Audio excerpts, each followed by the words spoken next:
I've already learned a ton from the 80/20 drummer, Nate Smith. I've been following his YouTube channel for years now.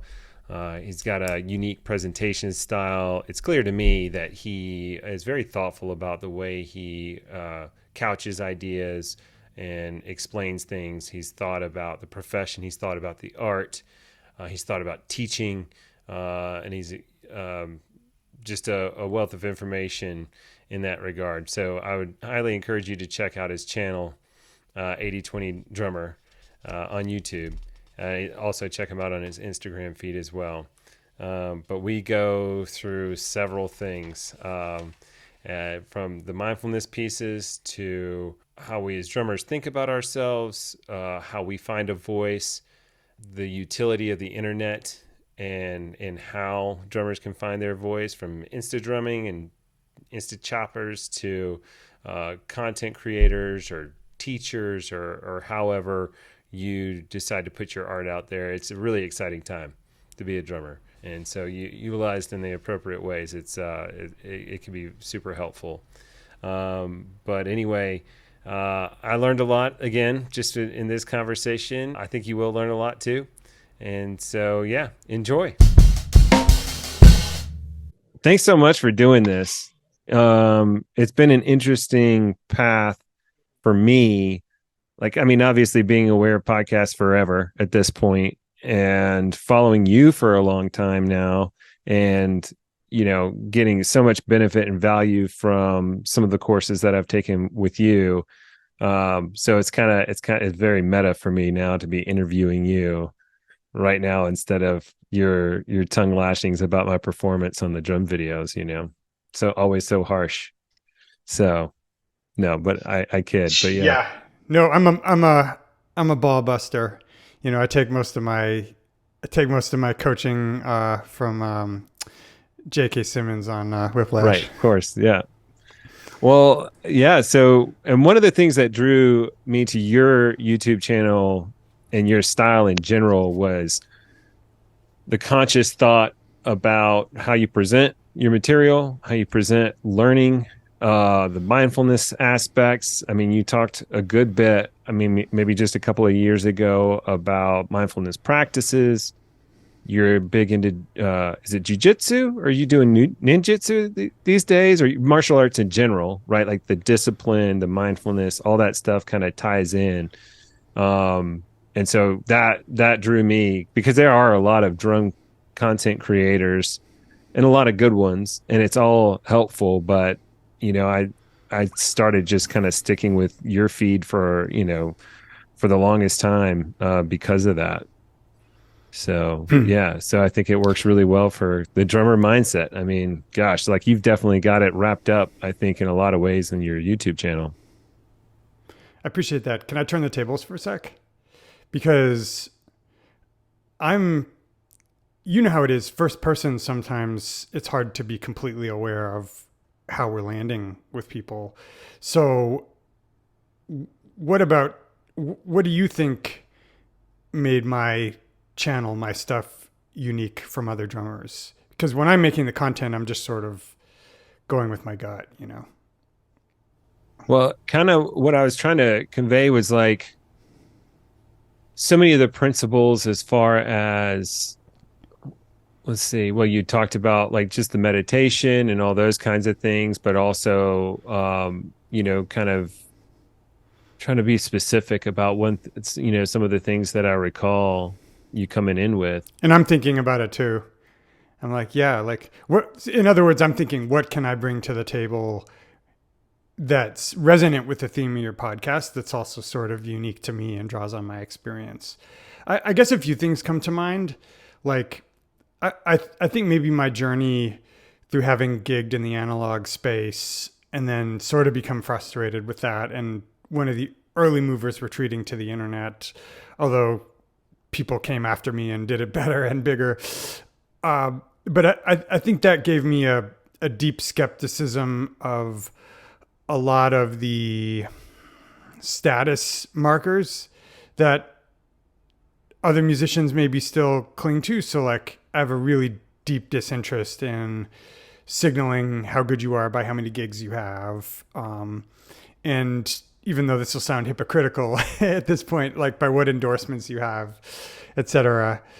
And I think maybe recently that's led me into realizing that I'm talking a lot of talk about authenticity and making me realize that I actually need to make myself better in that regard. And particularly through stuff like coaching, like the group we're in, it's humbling because I see all these students like bringing their time and attention to the table. So I feel like I need to actually be what I seem to be in a weird way. Does that make sense? So, like the humility that comes with teaching and like learning, is that what you're talking about? Like learning from the students? Is that what you mean? Maybe I'm, I guess so. If let me try to encapsulate it better.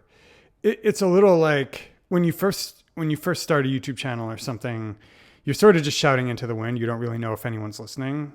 And then after a couple of years, you start to hear from people at NAM or from people you bump into in various circles that they've seen your videos. And that's sort of generation one of like, holy shit, like what I'm like someone's actually listening to what I'm saying. So that when that hit me, it was probably 2016, 2017. And so that gave me a feeling like, okay, now I actually need to be careful what I say a little bit instead of just going into a dark room and screaming at a cave wall, right? And then if you imagine ratcheting that up a couple more levels, it's like when you have students who join you for a sort of semester or quarter, and then they're working their way through your material, and you see them spending time and effort doing the stuff you created. That's a whole other level of wow, I'm actually people are actually listening to my advice when it comes to what should they practice and how should they approach stuff. And then when we get into stuff on the calls about mindset or performance, there are a couple angles on that. Number one is I'm able to see things through the student's eyes. So in a way, and I don't say this to be arrogant, but maybe in some ways I'm teaching because I have more experience in certain things than some of the students. So it sort of takes me back through their eyes to like an earlier stage in my development. But now I'm looking at it from a later perspective. So then all of a sudden that gives me all this perspective on what I do, what I'm trying to do now. And I feel like the takeaway from that, the download from that this year at least, has been a lot of the sort of, as you say, mindfulness stuff, but also just the authenticity, dealing with imposter syndrome, radically being yourself in public, at least in the narrow confines of music. yeah, yes. I think yeah, and that is what I saw in some of your earlier videos, and maybe there was actually like from what I'm hearing, like you said, it was like 2016 or so, like when you started realizing, like you started getting feedback and realizing that people were listening, and so then you started thinking more about what you're saying and stuff, and so maybe I caught you after that point, but it was clear, like that consideration about how you say things, it just comes out. Like it's clear, like you choose your words, and and it's always an approximate use of words anyway, right? Like we're trying, it's like an experiment every time we have a conversation. It's like trying to convey some idea it can be very abstract when you're talking about music or anything else, or like when you try to define like what's a good drummer, all these kinds of things, when it's so abstract, so subjective, all these things. But I think you give, you pay attention to that, and so it's clear, like, and so maybe you don't always recognize it. I mean, maybe we don't always recognize it, but a lot of times we do have a lot of good insight, but we don't even realize it's good insight until we have that feedback from other people, you know? Yes, So totally. yeah. So, but yeah, so that's kind of what drew me in to 80/20. That, and also, being kind of, approaching middle age, getting back into music again and wanting to make things as efficient as possible, realizing how much time is actually left, in life, right? So like the 80/20 principles are, absolutely something that, speak to me at this point in my musical journey. So, but yeah. And so yeah, so kind of going back, you said it was, you were in the competitive market of gigging in New York City. Um, and you had gone to school in New York, is that right? How long have you been in New York at this point in your life? I've been in New York since 2001 with a brief detour when my wife and I moved to Boston. She was my girlfriend at the time. But besides that, I've been in New York continuously since 2001. And yes, I did. I went to undergrad in Wisconsin and then I moved out here to go to grad school. I gotcha. So Montana, Wisconsin, New York, is that what I get that Yep. correct? Okay. Yep. And what Little did by you little took study me in undergrad? Lawrence University in Wisconsin. And were you studying music there? Oh, I'm sorry. I thought you said where. Uh, I think we have a little latency. But so I toyed with things. So I was going to do maybe a double degree, possibly English, possibly Spanish. And then my fourth year, I was like, do I really want to spend another year here? By that time, I'd already been to New York for summer. I wanted to move to New York. So I decided to just throw all my dice in the music basket. So I just got a BM. Got it. And when did you start playing drums? How old were you? Really young, 4, 5.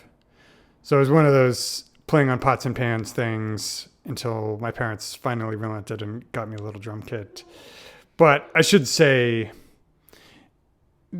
I was in and out of taking it seriously for years. And I think maybe I really started taking it more seriously in high school when I joined band class and the musicians were like a cool clique to hang out with. And I started enjoying playing with other people too. So then practice became enjoyable. But yeah, I started really young. Gotcha. Gotcha. Well, and I think too, and like kind of coming back to your channel, and it becomes so obvious too. I think, the insight, the mindfulness, all that stuff comes too. And it seems like you're very honest about the things that frustrate you or that have frustrated you, and like videos of you, or at least talking about hitting walls and things like that. And almost literally sometimes, and like understanding that frustration. Tell Yep. me, what is that like for you now when you're learning a new groove, learning a new song, doing a cover, whatever? I think having the content creator filter gives me an interesting vantage point that almost lets me take a step outside myself. So it can be frustrating and challenging and scary, but at the same time, I have a degree of remove from it because it's almost like I'm directing my own life. And at this point, I've heard YouTubers complain about that, how that forces them to look at everything through the prism of content creation. At this point, for me, it's almost all upside. And as you were speaking, I realized another thing, which is I think like a lot of the authenticity stuff also sort of came from the YouTube culture.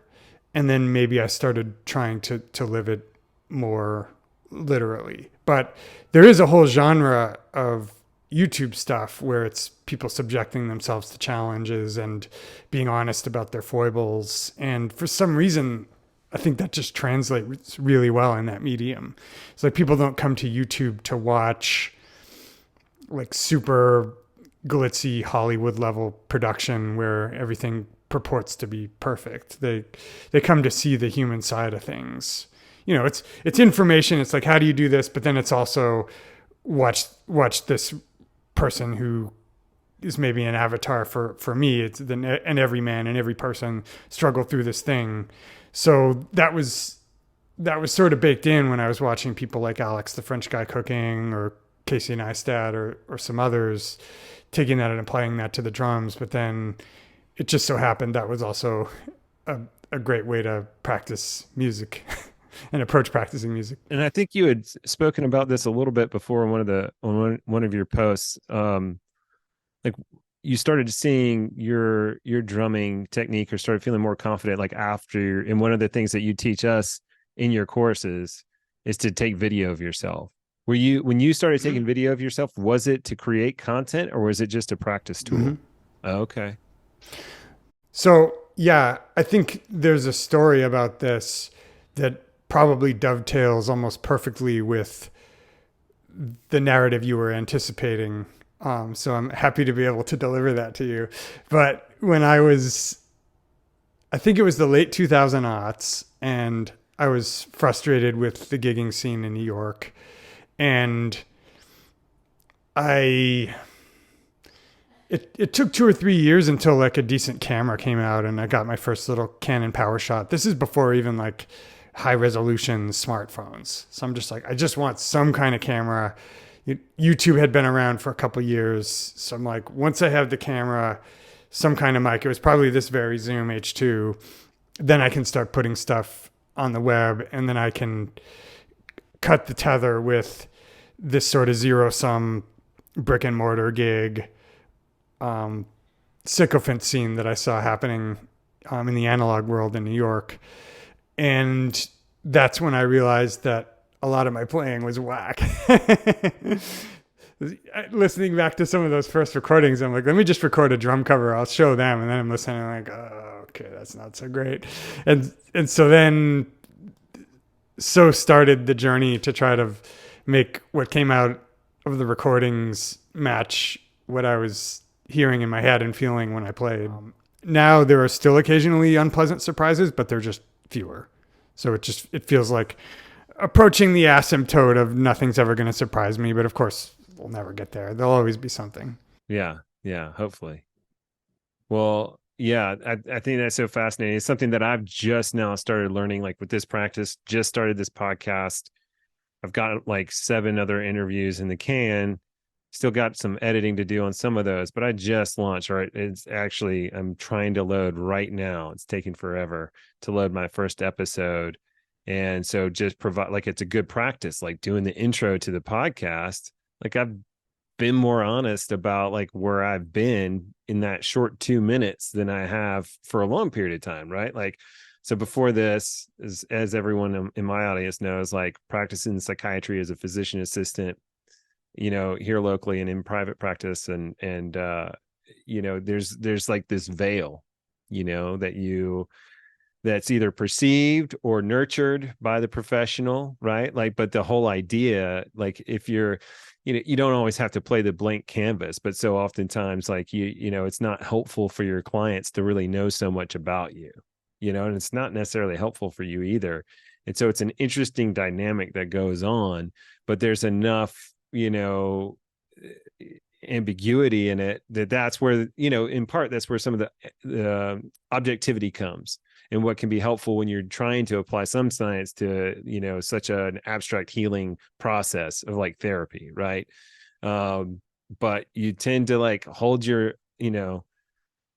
tongue when you start to identify with someone, because you don't want to over identify with people. It's not helpful, right? Because then it's a lot of preconceived notions about where you've been and where you're going, where they should be, and all these kinds of things, right? So what you find is like it's a special relationship, but it's definitely one-sided, right? And so many times, like, I'm just used to like just not divulging a lot, and then if you've done that for a period of time, you get used to that. And so then just being honest, like specifically what I'm just talking about is the burnout that I experienced, right? Like, I wasn't talking about, you can't talk about that with your clients.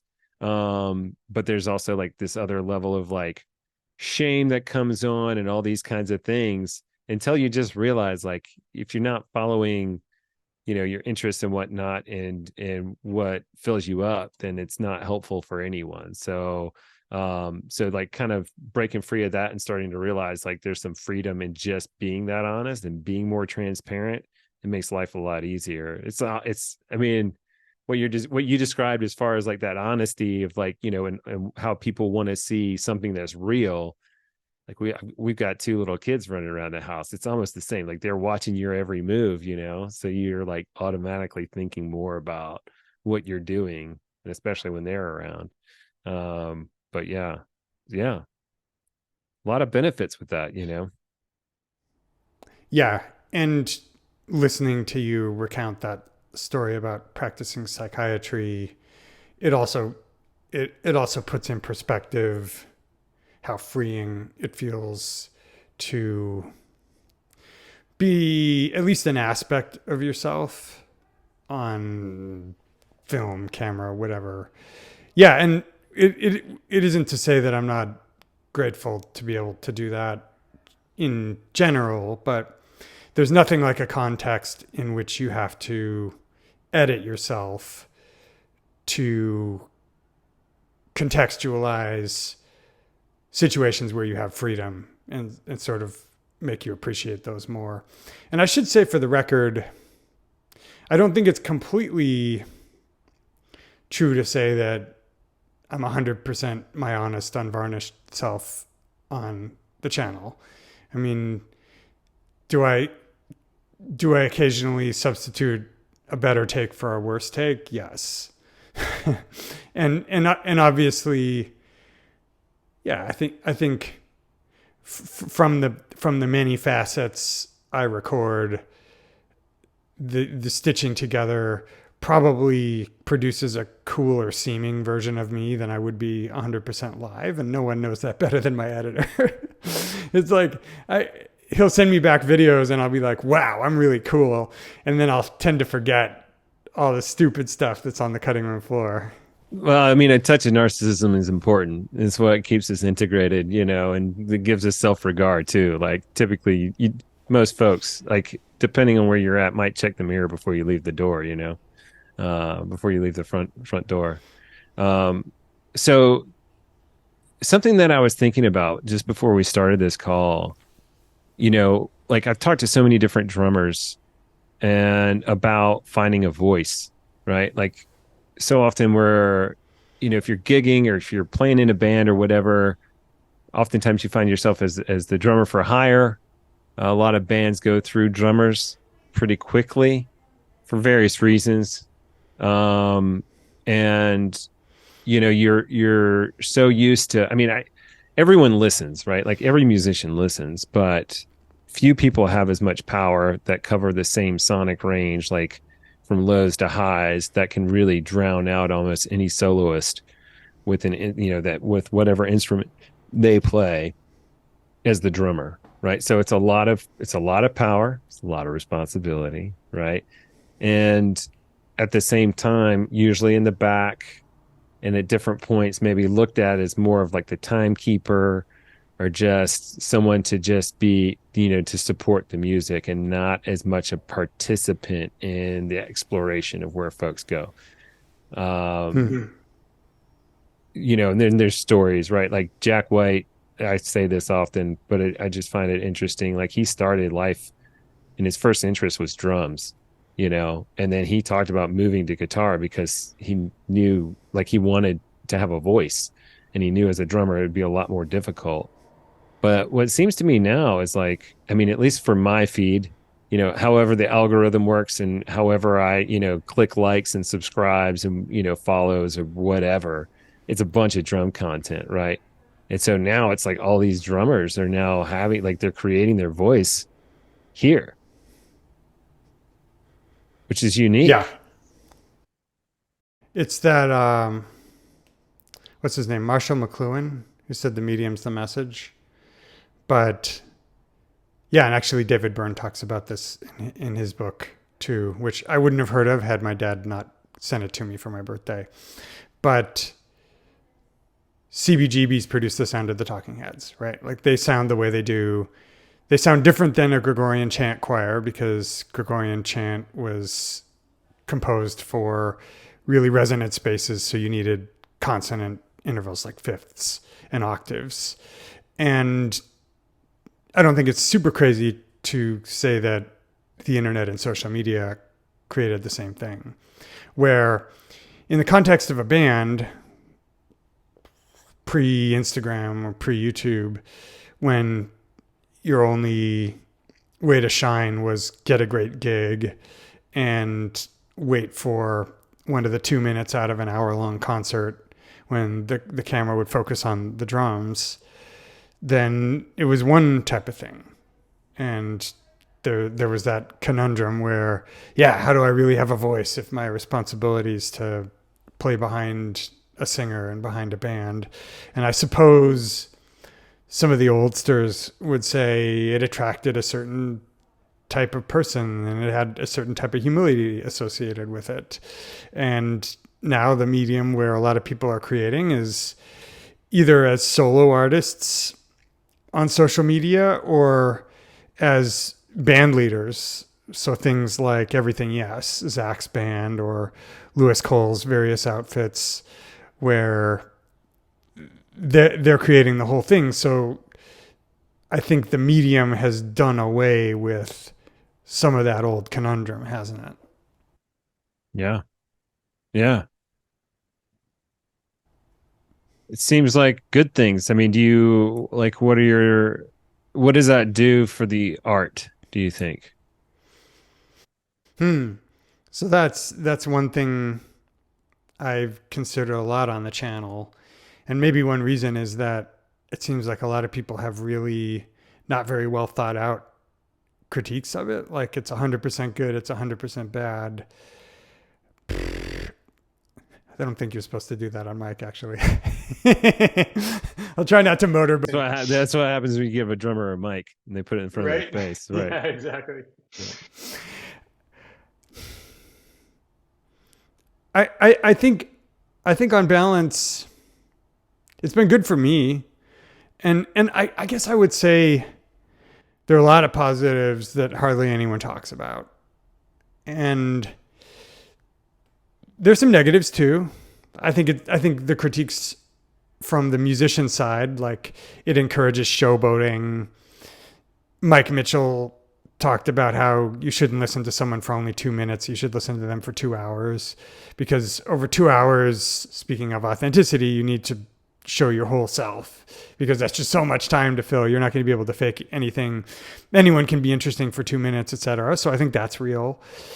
On the other hand, I I I think a lot of the critiques about the gatekeepers being gone and holy shit, anyone with a camera and a microphone can be a star now. Well, yeah, and also you can tell right away if they're good or if they're whack. So what are you so worried about? If somebody can't play, and we mean play in every sense of it. It's really connect with an audience. It's democratic. So if someone's a chop hound, that's one avenue. If somebody plays really amazing grooves or soulfully, that's another avenue. There are all sorts of ways to connect with an audience, but I feel like in that particular aspect, the lack of gatekeepers is positive. And there's some of the other critiques that go beyond music about comparison being negative for kids psychologically and like the polarization and stuff. And I think that's probably all real, but I also hope it doesn't cause everyone to overreact and shut down the internet, because I think it is a really positive conduit for creatives. Yeah. Oof. The comparison piece.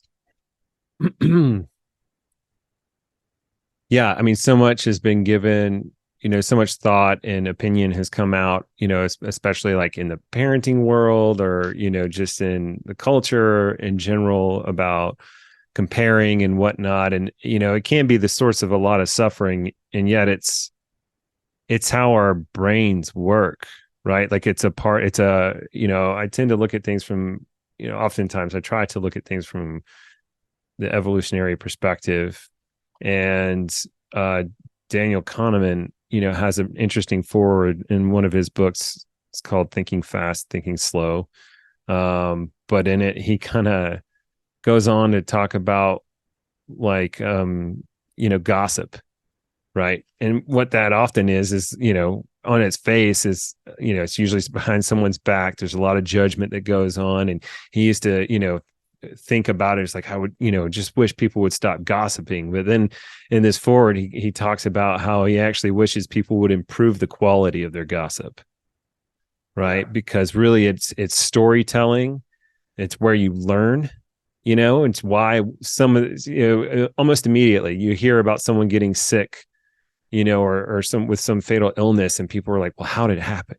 It's like, I want to avoid that. And then it's like the check of like, am I doing something that's similar? Am I going to get this disease, and all these kinds of things. And then, but a lot of times, like that's what's behind it. But then a lot of times it comes the judgment right after that. Well, they should have just done this and they wouldn't have gotten this, awful disease or whatever, blaming the victim, right? Like it oftentimes kind of devolves into that where really it's, it's a cautionary tale, or it could be, and it could be helpful for other people. And I think so, in in and of itself too, like we go to see live shows, we pay tickets, for certain bands, and all of that. And it's like we're making those choices, we're making those distinctions every day. We're judging, we're comparing, this band or that band, me versus them, like where it's going to go, like where are we going to spend our time, so like it's an important aspect of just decision making, this apple or that apple, like. So yeah, I think that there needs to be not no comparison, but a different quality of comparison that's going Yeah. on. And we had this conversation the other day, and I think that you've talked about it too, but like, some inspiring artists, and I don't know like necessarily if we need to give names. I think both of our audiences would know, but like we were talking about, super technical drummers from like the Jarvis Yoakleys, or, pick whoever you follow, versus some of the more artistic drummers. I think automatically like Perry Moss, even though he's got some incredible technique as well. But like it's clear that like there's different styles, right? So yeah, I think it's always interesting to kind of, I don't know, think Jack about it White, in those Patrick terms. Carney. Yeah. Yeah. Yeah. Yeah, 100%. Well, a bunch of threads to pull here, but I think one of the primary ones is that there's a paradox here, which is that comparison in too high doses can be harmful, and I use that word carefully, but that it's also a fact of life and that it evolved for a reason, like a lot of these things. And bravo to you for getting deeper and trying to think about when it's useful, when it's not. A lot of times I'm just happy to say this paradox exists. Okay, so ego's another thing, right? Like it's something, as you said, a little narcissism's helpful.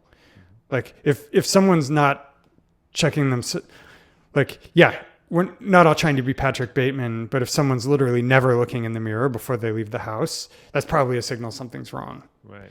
So there are all these things that I think Jocko Willink calls them dichotomies, right? I don't know if you're a fan of his, but I mean, where, that's an excellent example of discipline, right? right, yeah, Yeah.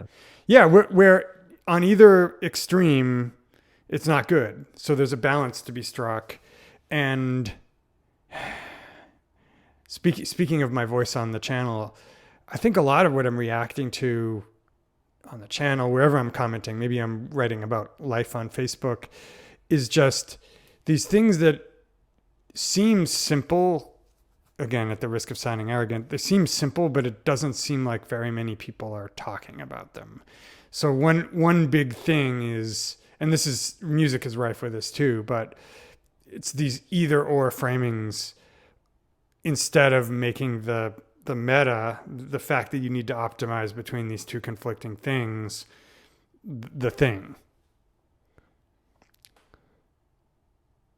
I'm trying to think if there's anything else we can pull out of that. Yeah, and then, okay, so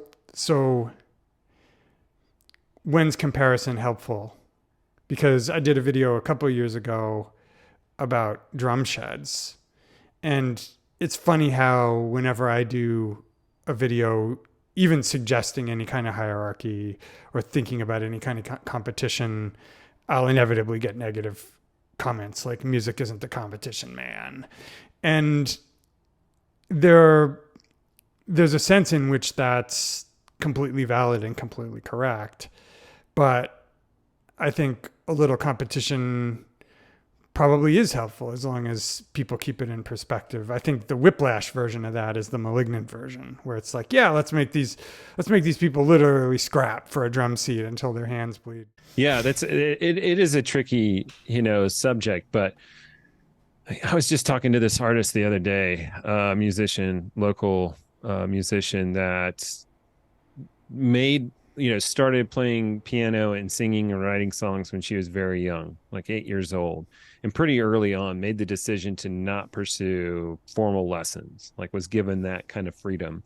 And just because she knew at that point there was something that she had that she didn't want tainted by someone else, right? And she was protecting it, but then she ended up going to, she had, life experiences, played with other people, and then went to music school, and at that point wasn't disrupted by it, like didn't fall. And maybe it was just the culture of her school or program or whatever, but she felt strong enough in her own ego or sense of self and about what she was bringing and what, skills she had, that it was, she could accept all different manner of criticisms and things like that.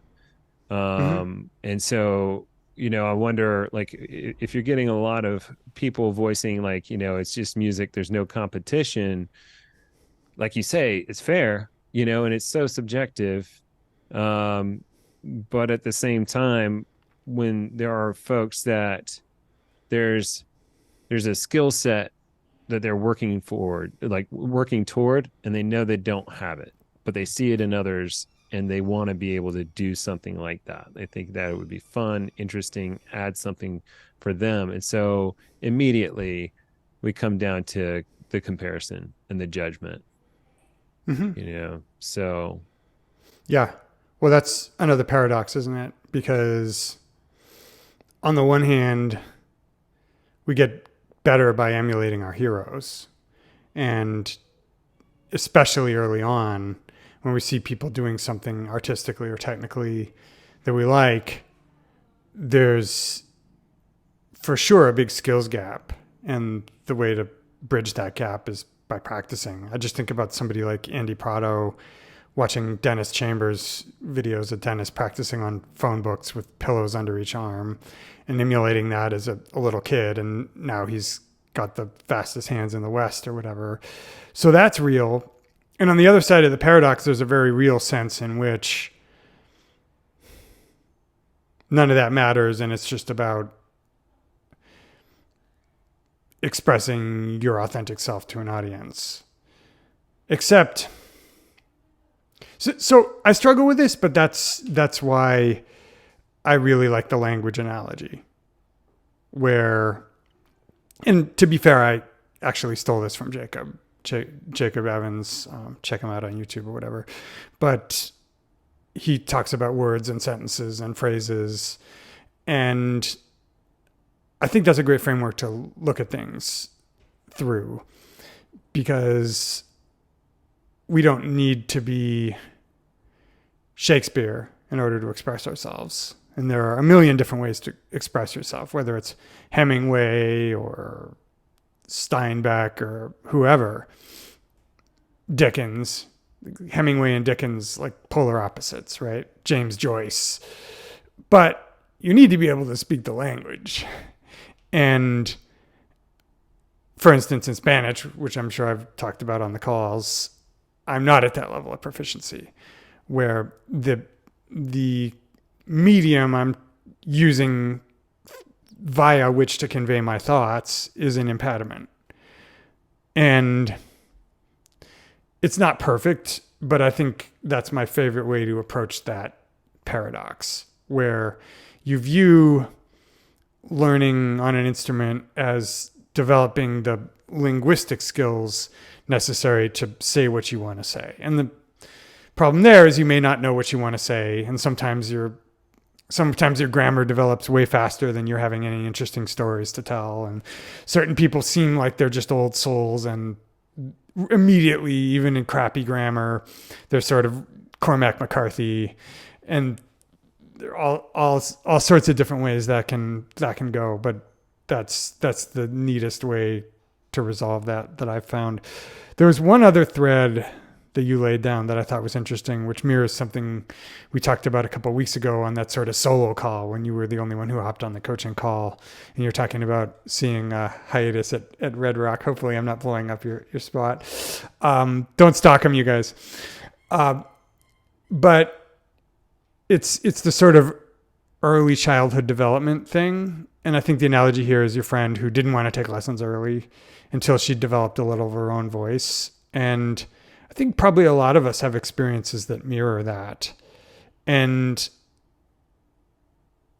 throughout my development, I can point to teachers or things I was told, which in retrospect, I should have done more of, and other things which were sort of putting me on the wrong path and putting the wrong ideas in my head and risked discouraging me from continuing. And I'm not sure what to do with that yet, except just to say, knowing that should instill a sense of responsibility when we teach. You know, speaking of the beginning of this conversation, when I was saying like having a group of students who's listening to everything I say is humbling. It's like you sort of realize the magnitude of that responsibility. Mm-hmm. So speaking of teaching now, and you've taught, you've engaged with people all over the world, by virtue of like the audience, that you've gained and the interest and all that. Like, human nature is human nature. What are some of the things, and maybe you addressed this a good bit already on your channel and whatnot, but like the things that you see the most often come up as just regular blocks for people? Ooh, that's an interesting one. I'll give you two. So one we've already talked about, which is the imposter syndrome thing, which I think you were on probably some of the calls for the group when people came in with what I considered irrational fears of screwing up. And that caused me to dive into like, what does screwing up mean? Is it even real? And it's surprising to me how many people have that fear given the extremely low risk. But when I think back, I realized I had it too. So that sent me into my own psychology of like, what was I so afraid of? And then you realize that there's this whole false idea that you're going to put one over on people and convince them you're better than you actually are, rather than just fully embracing radically musically being yourself. That's where it led me so far, at least. And the other thing is the revelation I had when I first listened to myself on a recording, which is that there are layers to the onion or levels to the mountain, i.e. the whole, you get to the top of a rise, you think you're seeing the top, but then you realize the summit's higher. And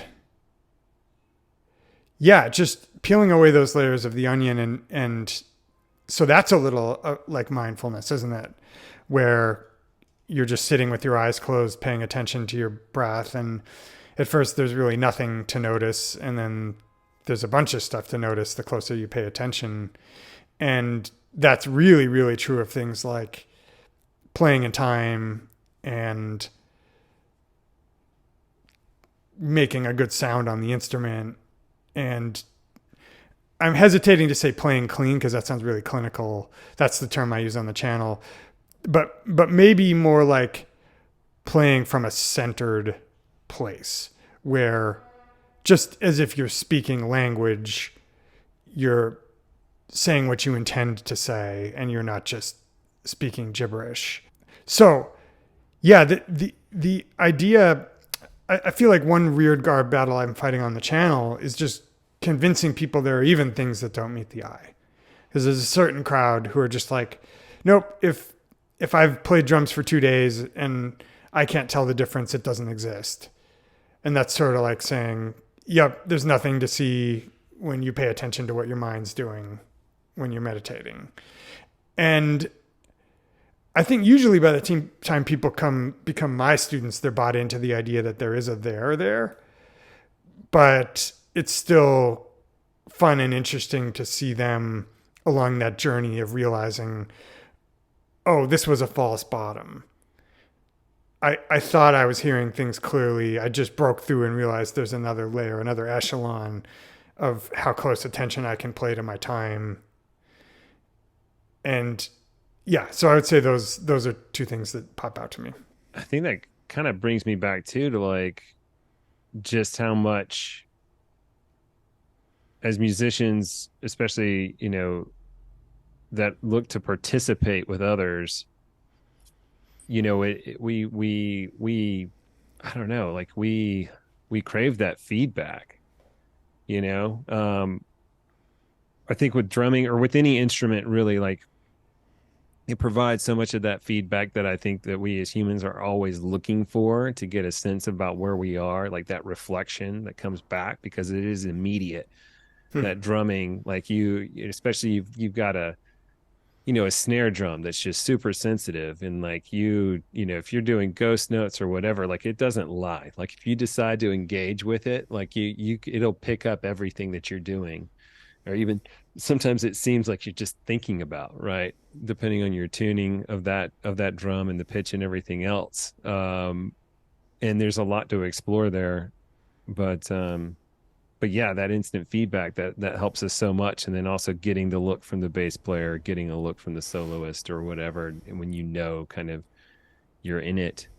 um Ooh, can I go on one rabbit hole that I think this your line of thought there provoked? So I think maybe another way that my approach differs from some other music content creators is I definitely tend to sort of fall on the sort of materialist side, where I tend to think that there's probably some pretty ground level explanation, whether we can know it or not, for like most things that happen. And so, just as an example, when you're talking there about the need for feedback loops, and maybe in another conversation, I'd be fascinated to pick your brain about that, because that struck a chord with me. And there's even sort of the Jordan Peterson slightly right wing critique of like child rearing these days, where it's like we're insulating our kids from all the consequences. But I think that's real. But my point is that there's probably an evolutionary basis to that, insofar as we're sort of finely engineered to be hunting and gathering machines and social machines. So if we've got an impetus to problem solve, and if we don't get stimulated to problem solve, we feel frustrated, and we can't exactly explain why. But sort of that chain of causation, I think, mirrors the way I think about a lot of stuff. And I guess an example would be my idea of how do you groove better, maybe instead of all this woo and like think, just make the beat dance, or like just get your soul in it. Like, yes, those are all ways of expressing what it feels like. And to give credit to JP Bouvet for this observation, a lot of times from people who have already internalized the skill to such a level that they can't really explain what they're doing to do it. yeah, you can tell JP, like I mean, just really mindful about the communication and what's going on with the developing a groove or music or whatever. Yeah, shout out to JP. He's been really, really smart on this stuff lately. But that sort of approach of, hey, what if we come at this through another conduit and just improve our ability to pay attention to where the beat is, and let that natural subconscious optimization process of, we don't want to suck, so our brain's going to optimize toward whatever we're pointing it at, work. We just wipe the windshield off so we can see it more clearly. And I guess I've gravitated toward those sort of materialist solutions and explanations for things, not because I think the woo doesn't exist, but because I don't want anyone to take this the wrong way, but sometimes it's easy to fall back on if you can't explain specifically what's going on. So it's like the God of the gaps in atheism, where first we thought the earth was flat and God was just spinning like a, what do they call it? Like a, what are those things they put above kids' cribs? Oh, mobile or Yeah, mobile, depending on right. where And you're from. that's what the stars were. And then we discovered like more about the universe, and so the role for God just shrank and shrank and shrank.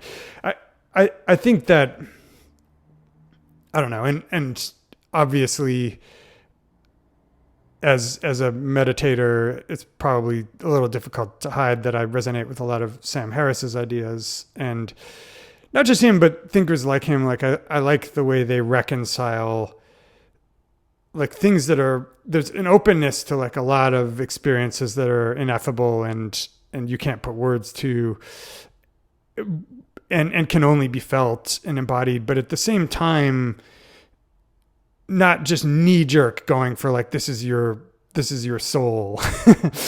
Like trying to maintain a little bit of feet on the ground when it comes to, okay, but why might this be happening? And it's probably not a super parsimonious way to describe it, but if there's another thing that sort of underlies my approach to stuff, it might be that. And as we were saying, I feel like JP is making a lot of the same sounds lately, and I like it. Yeah, yeah. Okay, so this is interesting because I was just thinking about this and I had to look it up because I couldn't remember it. But I think we have mentioned it before. Stephen Pressfield, right? Like Mm-hmm. wrote that book, The War of Art, a number of years ago. And there's some, I think, some really good tidbits in there. And it's nice because it's just like bulleted. It just goes through. He's got a perspective. I don't agree with everything he says, but Mm-hmm. I do agree with a lot of it, and a lot of it's been kind of a revelatory for me. But one of the things he was talking about, he was kind of drawing the difference between like the professional and like the amateur, not knocking amateurs, right? Like there's a love there for what they're doing. But he talked about how the professional didn't talk so much about being in that flow or the art of it, or like, just glorifying that aspect, right? The spiritual aspect of it. And he would say that, again, comparisons, right? But I think there's some help and some utility in it. Like the art, or the professional focuses on craft, focuses on technique, because the art, like the spirit of it and all that, comes just by virtue of being human and tapping into something that we don't fully understand. But that was kind of his perspective of like how you can kind of tell a difference. Like if you are so wrapped up in this idea that you're channeling the muses, which I somewhat buy into, but at the same time, like if that's all you're focused on, his perspective is that you're channeling the music by, or the muses by focusing on your technique. Like that's where it comes in. So if you're woodshedding, you're getting those techniques down, and then you also have that balance of kind of exposing yourself, playing live, and like finding those spiritual moments when you're playing with people. It can actually happen a lot more. And he's also one that just isn't like, it seems like he does not favor talking about the woo as much necessarily, even though there's a lot of dichotomy within the book for sure. Mm-hmm. No, I like that book. And I think maybe one difference is that in music, a lot of times we're improvising in the moment, whereas with writing, by definition, we're putting our thoughts down and we have a chance to compose them. I think that maybe causes a little bit of a difference, because by the act of improvising, we sort of do need to jump off the cliff and trust serendipity a lot more. It's more like stand-up comedy maybe. But yeah, I think I agree with a lot of, so, one interesting thing about Pressfield is like focus on executing what's in your control, and then, adjust what you're doing, but don't spend so much time like hoping a goal is going to manifest itself or something, right? But I think maybe the best way to describe, like, if I were to talk about like my impatience for woo, it's a little more like you have a transcendent experience in music, you have a flow state, you get to a deeply spiritual place, and it's not necessary to invoke any magic to explain that. It's because of dopamine receptors and our evolved brain physiology and chemistry and the I mean, I almost used the word magic, but the sort of emergent magic of what happens when you have a bunch of what do you call them? Well, anyway, like nerve cells in your brain, dendrites or something like. Yeah, neurons. That's it. But you don't need to talk about a muse or like opening yourself up to the universe broadcasting itself to you or anything like that. And it's interesting because a lot of great musicians do speak in those terms, and I wonder to give JP some more airplay if that's a selection bias where we're hearing from the most talented people, and by definition they're the ones that grasped it really young and were sort of black boxed away from the mechanistic side of it for 3/4 of their lives. So it's a script running completely under the surface for them. Yeah, that was an interesting part. Like, okay, so a little bit more self-divulging, where I probably wouldn't have done this in the past, but I've been agnostic or atheist all my adult life, right? Like there was like a Christian upbringing, and then at some point kind of found my way to just thinking about things with more logic and reason and whatnot. And I still bend toward that. But after that book, The War of Art, just conceptually, like, and also a part too, like working in the mental health world, we would talk about self-care constantly, right? Like ad nauseum sometimes, and just how important it is, right? Like it's the basics. They're so simple to understand and yet so difficult to do. Good sleep, exercise, paying attention to what you're eating, seeing if it's filling you up, where you're spending your time, all those things, what you're putting your energy into, like all is so simple and so important to do and yet so difficult at the same time.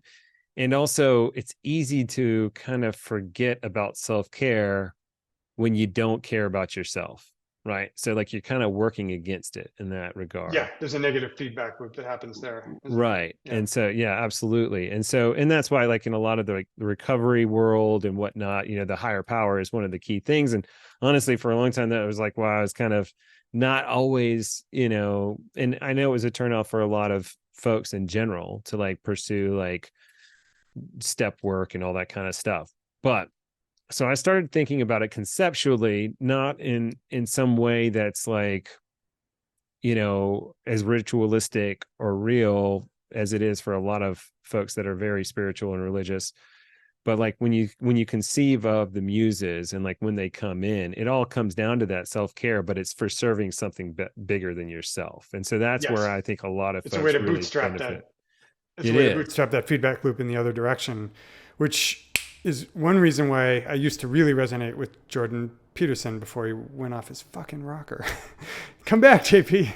Like 12 Rules for Life era JP was very good on this sort of stuff because I think you just made me realize it, but he was one of those sort of and he wouldn't have said he was a materialist, but I think he was more materialist than he admitted.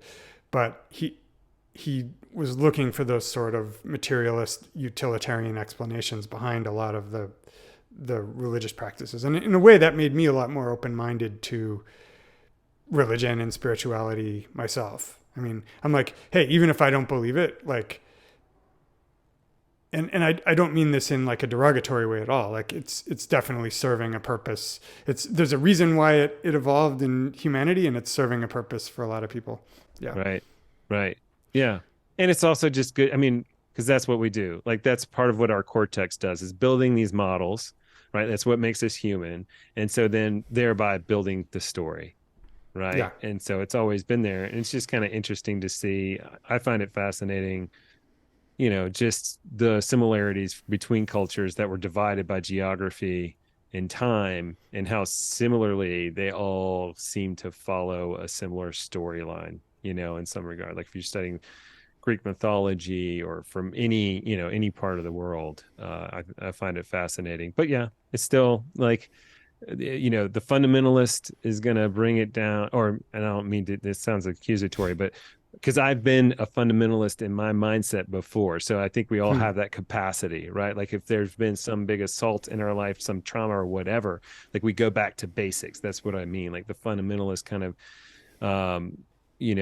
tends to provide, a lot of excuses for how things work and not as much exploration, and not as much daring sometimes, as far as like where your thought process goes, and trying to, I don't know, trying to use the scientific method to figure things out, and art and all those things. But anyway, kind of rambling at Yeah. this point. No, not at all. It's just, I love getting into this kind of territory because there are a million strands you can pull at. Mm-hmm. And yeah, unfortunately, the limits of podcast time mean that we can't pull at everything. And there are a lot of things extraneous to music too. Like, here we go again with the motorboat, but like the whole epistemology crisis brought on by 2020. And then, like, do you even believe there was an epistemology crisis, or do you believe that there are bubbles, or, and if you don't, is that because you're in a bubble, and all of that stuff? That it's a very, very deep well. Meta, I probably have 5 more minutes before I have to jump because I have Yeah, to go yeah, record I some stuff. appreciate you taking the time. Yeah, and now No also worries. like for our audience, I don't know how much they want to watch us chase our tails on some of this They stuff, but better, right, because that's what they're gonna get. they'll follow it. They'll follow. I mean, Yeah, if they're still listening now, they have followed it. So it's the drummer mindset podcast. it Like, you is. didn't bring me on here to talk about paradils, That's presumably. right. That's right. Yeah. That's right. Yeah. Yeah, it's like popcorn, right? All the ideas that come up and what we're pulling from. So, but yeah, well, awesome. Mindset wise, is there anything right now that you're trying to push through? Yeah, totally. So there's some playing fear and also some business fear, which is kind of jumping off the cliff and starting my own podcast and finding a way, because I was grinding a lot in 2022 when I was doing the coaching partnership. And then when I decided to launch my own solo coaching program, that felt really rewarding, and it was a rewarding grind, but it was a grind building the course over January, February, March. So then I went to Spain and just spent about a month and a half in burnout. And so now I'm just trying to get that jump off the cliff muscle rekindled. So the content, the content format and the podcast around it. So the idea is shoot an interview with an artist where we talk about a bunch of things, but one question is they critique me playing their most famous thing. Ooh, interesting. So yeah, there are a couple people I've already talked to, and I've already gotten yeses from them. And for some reason, I still haven't completely pulled the trigger. So I wonder if, like, ordering some podcast equipment, like a better mic or like something, is going to cause me to actually do it. But you asked about barriers I'm trying to push through. So that's one. Well, I'm glad to hear that you're doing it, because a part of the reason that I thought about just doing this myself is like I was looking out, there was, I was wanting to continue like learning and all these things, but of course I got other things to do, right? So I love to listen to podcasts, but there just weren't as many drummer podcasts. There's tons of YouTube, but it requires that you look at it. So I can't fold laundry while I'm doing that as much. Yeah. But yeah, I was like looking up yours, and it looked like you did have, like, there's some shadow on the internet of a podcast that you had, and it seemed like there was some pretty good content, but then it just wasn't available. I guess it expired, obviously. But yeah, so I'm Oh, glad probably to I hear. stopped paying for my Libsyn or something. Right. Yeah. Yeah, but I'm glad to hear that you're going to do it again, because I'll definitely be checking that out. Awesome. Yeah. Cool. Well, Well, Nate, I'm not anything going else to you take. want to cover? I don't think so. I think we've covered a good bit. It definitely, I loved it. A lot of twists and turns, but still, I felt like I got a lot out of it. So I appreciate your time. And yeah, otherwise, I guess I'll see you at our next Slack meeting. Yeah, sounds great. Well, super flattered to be invited on, and yeah, super fun, wide ranging conversation, and yeah, I hope your people like it, but also like you're developing the voice of the podcast, and I think the sort of free form and just learning about who people really are is probably going to be part of it. So that'll attract its own audience, in my opinion. Yeah, the audience will find it hopefully. So cool, Nate. Sweet. All All right, right. Well, well, thanks take again. care. Yeah, absolutely. Sounds good. Talk to you Bye. later. Well, thanks for listening. That was the interview with 80/20 drummer Nate Smith. Check out his YouTube videos. I'll put a link in the description, and also check him out on Instagram. And he's got a pretty cool podcast in the works. I'll definitely be subscribing to that as well. Some other things that I feel like were really interesting to me in that conversation was that he kind of brought up media theory in a sense that I'm really going to be thinking a lot about, where it's the medium is as important as the message itself, or is sometimes considered the message. So let me know what you think about that. I'll be thinking about that for a while. And again, I'll put this in the notes. But Marshall McLuhan is the philosopher that I think coined some of those terms and maybe came up with a theory. I'll be looking into it, so stay tuned for that. But otherwise, yeah, thanks for sticking around, and I'll see you for the next one.